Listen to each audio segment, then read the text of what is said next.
Okay, I'm going to give you a quick overview of the setup and basic gameplay of Creatures and Monsters, the expansion for Nineworlds. First of all, we're going to set up the game. We set up the Nineworlds game just exactly the same way. Here we have the game set up for a 4-player game with an avatar and a stone in each of the players' home worlds, a stone on their card, the rest of the stones in reserve, and scoring markers and player order markers and turn number markers all placed as per normal. Then we get out the bits for Creatures and Monsters expansion. So in the Creatures and Monsters box you will of course have the rules, a summary card which may be helpful during play. You have a Warrior's Hall card which you place on the table. You then get out the monster cards, and these are divided into Class 1 and Class 2 monsters. We shuffle these, put them in decks, and then deal out cards equal to the number of players minus 1. So in this 4-player game we have 3 monsters ready. We then deal out bonus tokens to fill the bonus slots that each of these monsters have. The Nightmare here has 3 slots, so it gets 3 tokens.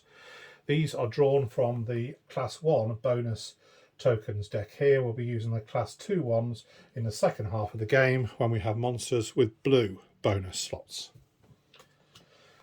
We give each player 2 of these starting battle tokens, and we place the lycanthrope token near the board. We are ready to play the game.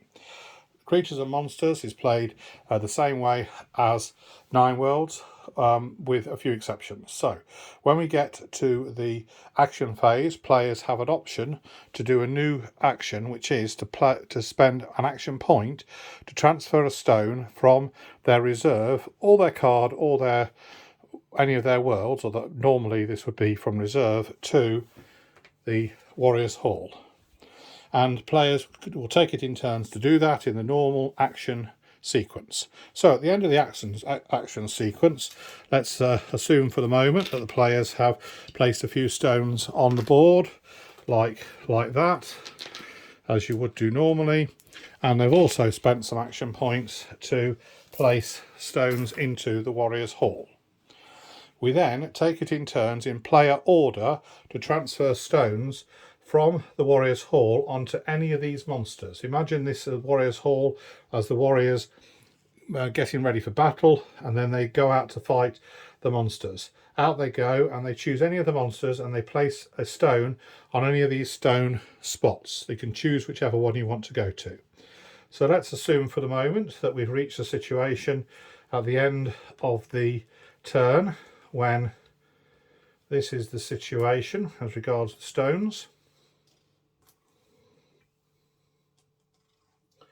Let's do that. Okay, so this is the end of the turn. We now give players the option to spend one of these battle tokens. If they do that, they throw the token away and can now place another stone onto any monster of their choice directly from their reserve.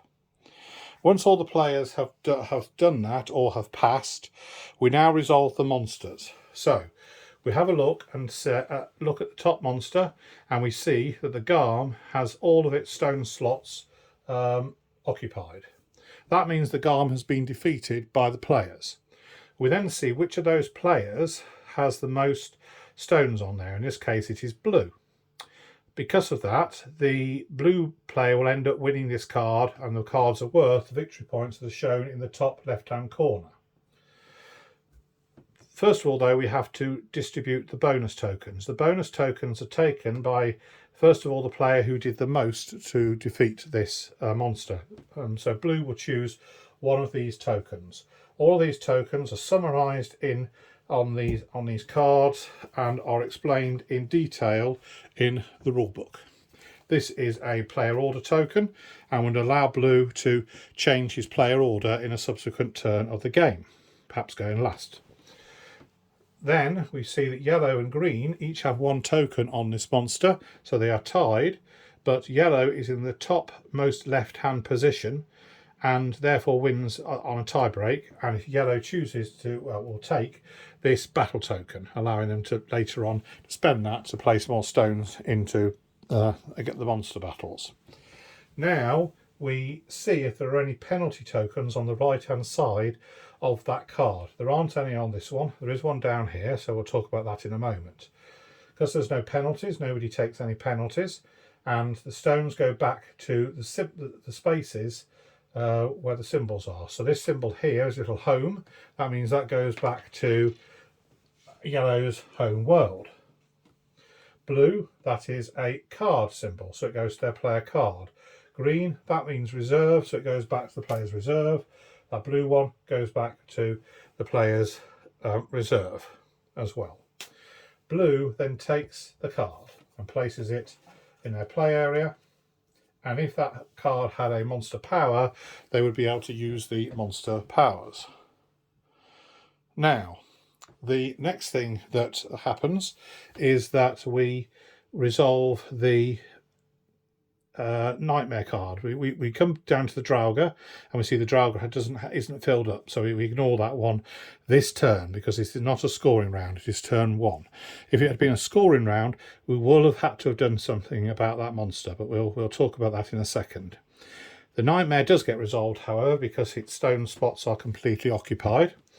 We have a tie here between red and yellow, but red has one of its stones furthest to the top and left on this card, and therefore wins that card. So it's going to get first choice of these tokens.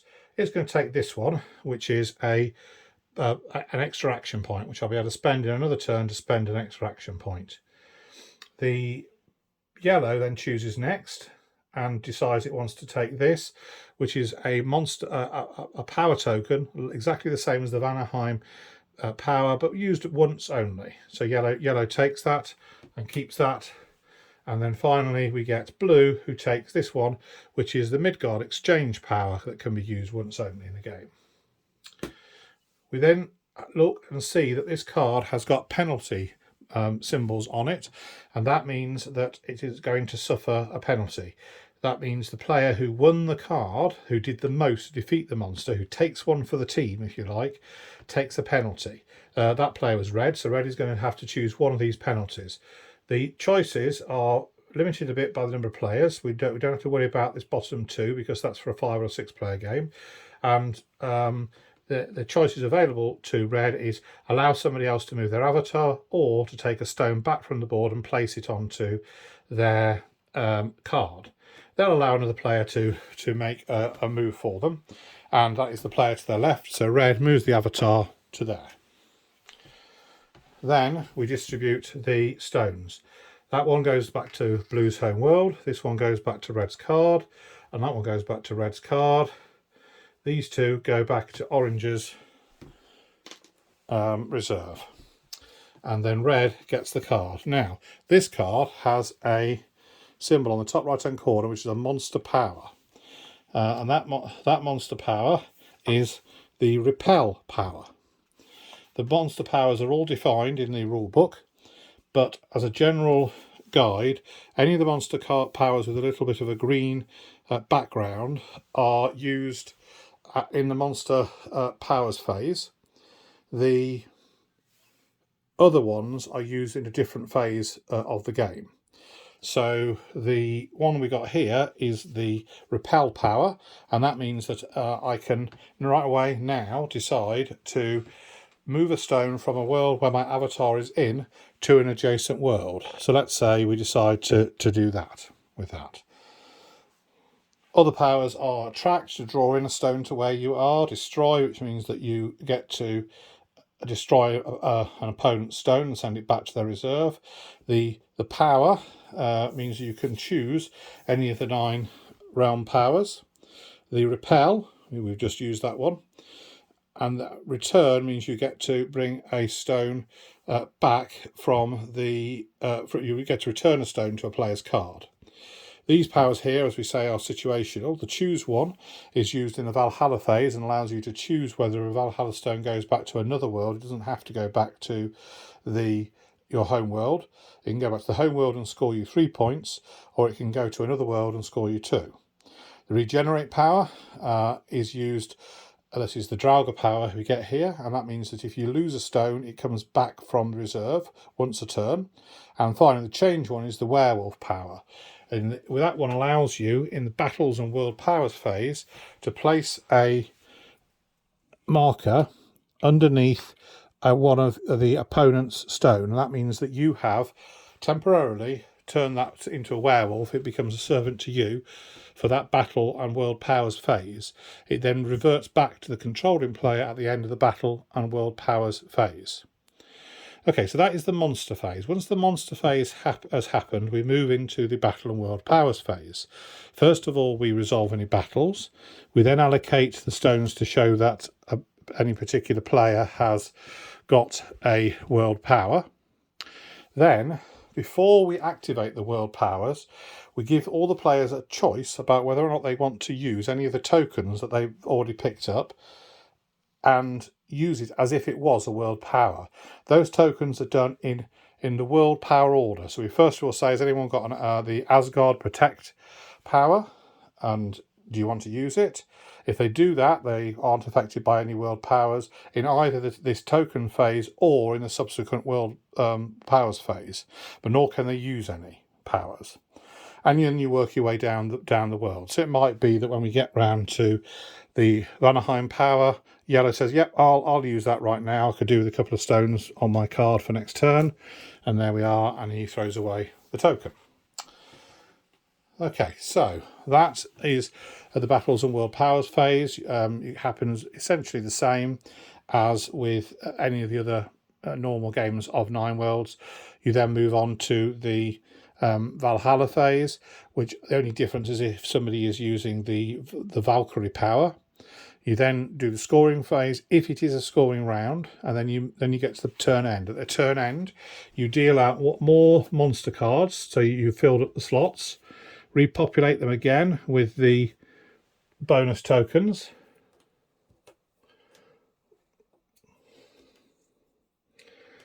and you then go again. Now, if this had been a scoring round, then we would have to have resolved the monsters. What that means is that if a monster is not resolved, if it's not defeated, then the players will suffer penalties. And the way you work out how many penalties and who suffers them, it relates to these numbers at the bottom of the card. So in the case of this Draugr, it says 2-1. What that means is a player has to have 2 stones on that card to be immune from the penalty that will be suffered because this monster was not defeated. Imagine the monster's rampaging around, hitting out at other players. The players that fought it the most, maybe it's a bit wary of it, it backs away from them so it doesn't hurt them. But the other players will take hits. So red here, because it has 2 stones on the card, doesn't take any penalties for an undefeated monster.